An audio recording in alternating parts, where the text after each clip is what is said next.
Well, I'm at Toronto City Hall, and in a few minutes there's going to be a gathering of Yazidi protesters. Most of these people are actually victims in the past of ISIS. Some have been captives, some have been tortured, some have been sex slaves. Since this conflict began in 2014, more than 3,000 Yazidi men have been slaughtered, and an estimated 7,000 women and girls have been put into sex slavery. And yet it's, even though the United Nations labels this a genocide, it, for some reason, flies under the radar. But the people gathering here today want their voices heard. They want the West to do something to help the Yazidi victims, and hopefully that message will be heard. Today is International Women's Day. It should be a happy day for women of the world.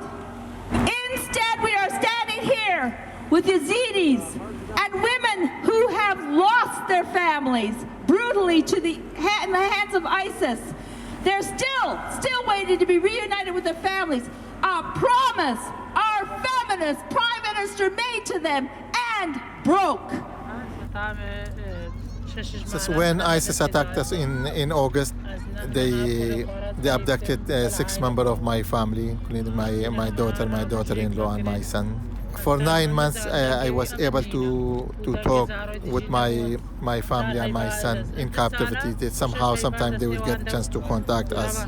And after 9 months, they separated from his wife and his child. And since then, I don't know anything about his fate. I want to know, is he still alive? Is he has been killed? It's only I'm asking for help. And in the name of humanity, we hope that Canada could help us. My family is missing, 5 brothers and my dad and my cousins. And in here my dad is missing. I don't know anything about him. About 5 years ago, I don't know how in here, and I don't know when in here my dad and my brothers and 25 in my family is missing.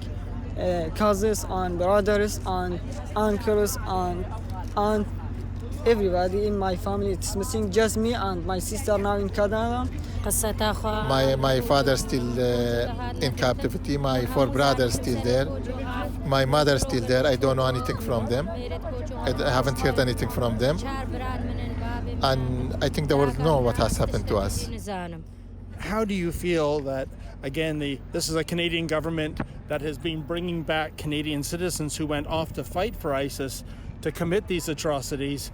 They're bringing them back, repatriating them, sending them to poetry classes, and yet this government is turning a blind eye to the victims. What I see, the world has been like deaf. When it comes to Yazidi issue, the world is deaf. They don't want to hear us. We don't know why, but they don't want to hear us. We are here, yes, but we are still struggling because of our people in captivity, because of our future. We don't know what the future is holding for us. It's very difficult. Like, I'm hoping that the government, the international community could do something. We came to West. We are asking for the West. We don't ask for the Middle East who commit this genocide against us. Human conscience is still alive here, and that's why we are here, and we are asking everybody to take an action to save our people. Certainly it is horrible what's happening to the Yazidi people in parts of the Middle East. I'm wondering why this is sort of going under the radar. It is not receiving the worldwide attention and outrage that maybe it should be. We have been trying to do our best to make awareness, but if the world doesn't listen, so we don't know what can we do.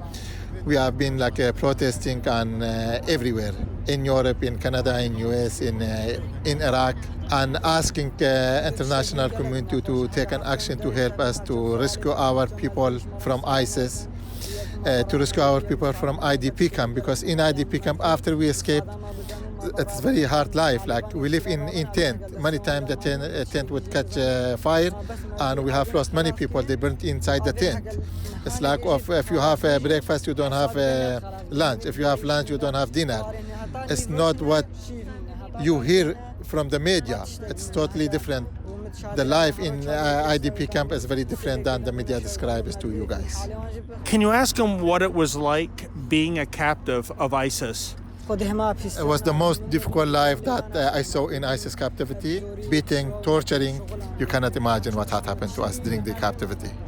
In the months and years ahead, if I can ask for a prediction, is the suffering of the Yazidi people going to continue in the Middle East, or are you hopeful that there will be a solution? The suffering will continue because we have never rested in Middle East. The suffering every time it happens, and especially since the last mass grave was found that were of 50 years, these 6 slave women.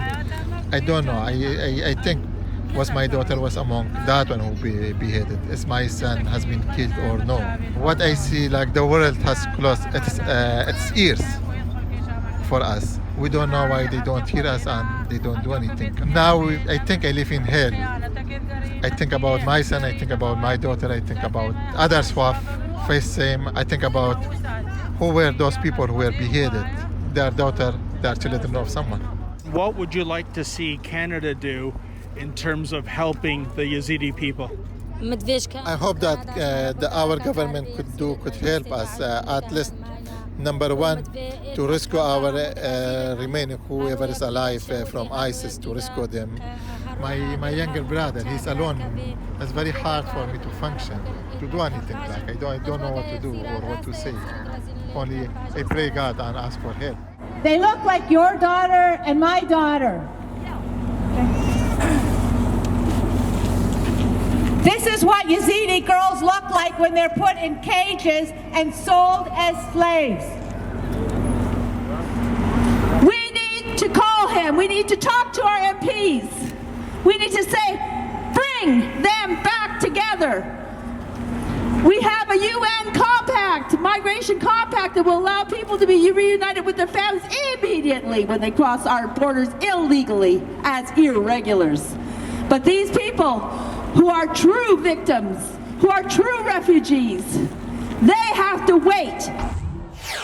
Hey folks, are you sick and tired of the shenanigans going on in Ottawa regarding the SNC-Lavalin affair? Well, if that's the case, please go to our new website, jailtrudeau.com.